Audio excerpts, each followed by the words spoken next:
Ayan po yung sapatos na bago po ni Douglas. Yan. Hayop! Yan. Ayun po yung isang bagong sapatos. Ayun oh. Tumatakbo yan. Yung nakaitim. Ayan, yan. Iba yung galaw, oh. Ayan. Lapit ito. Ayan oh. Bago rin sapatos na, no? Pangalan po niya, Chris Manila. Ayun, rumiba, no? Oh.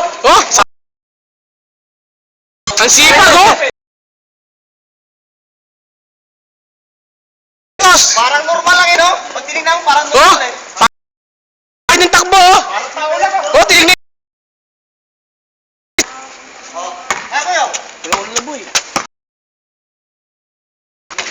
Yo! You know! Parang sa dapat ito, eh. Pag titigan mo lang, hindi mo malatang pa, may diferensya, eh, no? Parang normal lang, eh, no? Parang tao lang.